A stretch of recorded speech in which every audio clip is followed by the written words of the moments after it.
আসসালামু আলাইকুম ওয়া রাহমাতুল্লাহি ওয়া বারাকাতুহু। কোরআন শিক্ষার আজকে অষ্টম ক্লাস। এই ক্লাসে আমি জবরের পাঠের বাকি অংশ আলোচনা করব, সাথে সাথে কিছু শব্দের বাংলা অর্থ এখানে বলা হবে।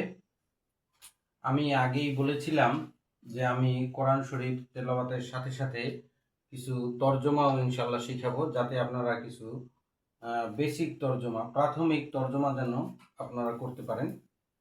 গত ক্লাসে আমি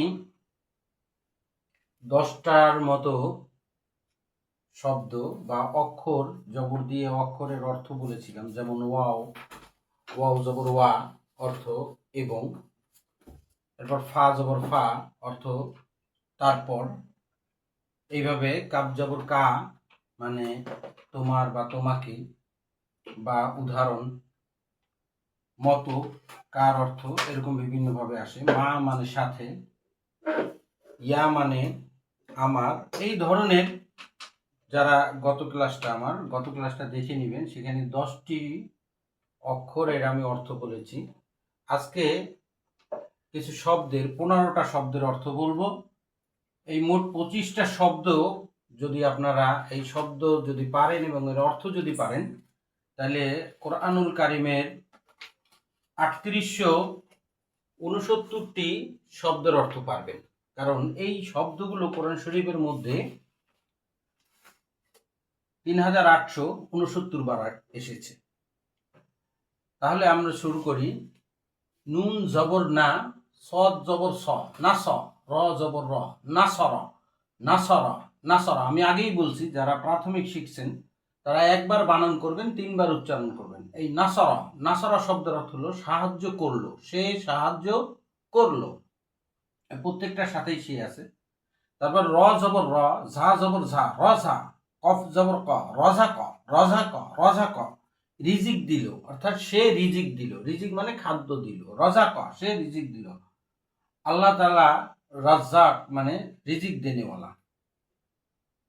তারপরে দোয়াত জবর দ, র জবর র, দর, বা জবর বা, দরাবা, দরাবা, দরাবা। দরাবা শব্দের অর্থ হলো সে মারলো, মারলো, প্রহার করলো, পিটাইলো, এইটা আরবিতে বলে দরাবা।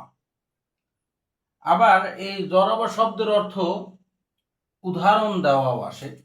দরাবা মানে সে উদাহরণ দিল, এটাও আসে। অবস্থার পরিপ্রেক্ষিতে এই অর্থটা ভিন্নভাবেও আসে। তারপরে ফা জবর ফা, আইন জবর আ, ফা, ফা, লাম জবর লা, ফালা, ফালা, ফালা। এই ফালা শব্দের অর্থ হলো করলো। সে কেউ যদি কোনো কাজ করে তখন বলে যে ফালা হাহুনা, মানে এইভাবে করলো। এই ফালা, ফালা মানে করলো। তারপরে আসে খলাক, খ জবর খ, লাম জবর লা, খলা, কফ জবর ক, খলাক, খলাক মানে সৃষ্টি করলো, সে সৃষ্টি করলো। খলাকাল্লাহুল আদম, আল্লাহ রাব্বুল আলামিন আদম আলাইহিস সালামকে সৃষ্টি করেছেন। এই খলাক শব্দের অর্থ হলো সে সৃষ্টি করলো। তারপরে জিম জবর যা, আইন জবর আ, যা, যা, লাম জবর লা, জালা, জালা, জালা। জালা শব্দের অর্থ হলো বানানো।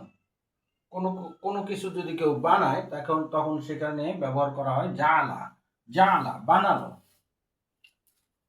তারপরে দেখেন ফা জবর ফা, তা জবর তা, ফাতা, হা জবর হা, ফাতাহা, ফাতাহা, ফাতাহা মানে খুললো। ফাতাহাল বাবা, ফাতাহাল কিতাবা, এই যে মানে কিতাব খুললো।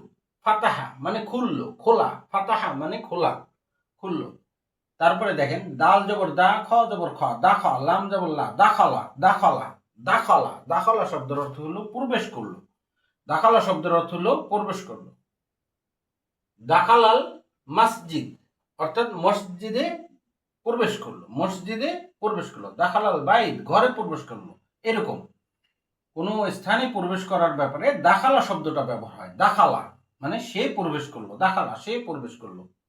এখানে সব শব্দগুলোই আপনার সে দিয়ে, অর্থাৎ এটাকে আরবিতে বলে ওয়াহিদ মুজাক্কারে গায়েব। এটা সরফের ভাষা। যারা আরবিটা পুরোপুরি জানতে চান বা শিখতে চান, অর্থ বা শিখতে চান, তাদের সরফ এবং নাহু এই দুইটা জিনিস অবশ্যই জানতে হবে। আপনাদের যদি আগ্রহ বা ইচ্ছা থাকে, ইনশাল্লাহ আমি সরফ এবং নাহুর ক্লাসও এই সাথে সাথে দিয়ে দেব। একটা ক্লাস সরফের করব, একটা নাহুর ক্লাস করব, তাহলে আপনারা এই সরফটা বুঝতে পারবেন, নাহুটা বুঝতে পারবেন। এরপরে খেয়াল করেন, খ জবর খ, র জবর র, খর, জিম জবর যা, খরজা। খরজা মানে হলো বের হলো। খরজা অর্থ হলো বের হলো। খরজা অর্থ বের হলো। খরজা মিনাল বাইতি, অর্থাৎ ঘর থেকে বের হলো। খরজা মানে বের হলো, সে বের হলো। তারপর দেখেন, জাল জবর যা, হা জবর হা, জাহা, বা জবর বা, জাহাবা, জাহাবা, জাহাবা। জাহাবা মানে গেল, চলে গেল। জাহাবার রজুলু, অর্থাৎ লোকটি চলে গেল, লোকটি গেল, চলে গেল। জাল জবর যা, হা জবর হা, বা জবর বা, জাহাবা, জাহাবা, জাহাবা মানে গেল। এই প্রত্যেকটা শব্দই কোরআন শরীফের মধ্যে এসেছে। যদি এগুলো আপনারা শিখতে পারেন, মুখস্থ করতে পারেন, তাহলে বললাম 3869টা শব্দ কোরআন শরীফের আপনারা শিখতে পারবেন। ওয়াও জবর ওয়া, জিম জবর যা, ওয়াজা, দাল জবর দা, ওয়াজাদা। ওয়াজাদা মানে পেলো, কোনো কিছু পাওয়া, এটাকে বলা হয় ওয়াজাদা। ওয়াজাদা মানে পেলো, অজাদা মানে পেলো বা পাইলো। তারপরে হামজা জবর আ, মিম জবর মা, আমা, র জবর র, আমার, আমার, আমার, আদেশ দিল, আমার, আদেশ দিল, আমার, আদেশ দিল, আমার। যদি কাউকে আদেশ করা হয় বা বলা হয় আমার, মানে সে আদেশ দিল। ওয়াও জবর ওয়া, আইন জবর আ, ওয়া, দাল জবর দা, ওয়াদা, ওয়াদা, ওয়াদা। ওয়াদা মানে ওয়াদা করলো। ওয়াদার রজুল, লোকটি ওয়াদা করলো। ওয়াদার রজুল মানে কি, লোকটি ওয়াদা করলো। সদ জবর স, লাম জবর লা, হা জবর হা, সলাহা, সলাহা। সদ জবর স, লাম জবর লা, সলা, হা জবর হা, সলাহা, সলাহা মানে সঠিক হলো। সলাহা, কাজটি ঠিক হলো, এটাকে বলা হয় কি, সলাহা। সলাহাল আমর মানে কাজটি ঠিক হলো, কাজটি ঠিক হলো। সলাহা মানে ঠিক হলো। তারপরে দেখেন, সিন জবর সা, জিম জবর যা, সাজা, দাল জবর দা, সাজাদা। সাজাদা মানে সিজদা করলো। সাজাদা শব্দের অর্থ হলো সিজদা করলো। সাজাদা শব্দের অর্থ সিজদা করলো। তাইলে খরাজা বের হলো, জাহাবা গেল, ওয়াজাদা পেল, আমার আদেশ দিল, আমার আদেশ দিল, ওয়াদা ওয়াদা করলো, সলাহা সঠিক হলো, সাজাদা সিজদা করলো। সাজাদা শব্দের অর্থ হলো সিজদা করা। সাজাদা সিজদা করলো। তাইলে এখানে মোট আজকে 15টি শব্দ শেখানো হলো। আর এর পূর্বের ক্লাসে আমি আর 10টি শব্দ শিখিয়েছি। এই মোট 25টি শব্দ। এই 25টি শব্দের অর্থ যদি আপনারা ভালোভাবে পারেন এবং এগুলো যদি বুঝেন, তাহলে কোরআন শরীফের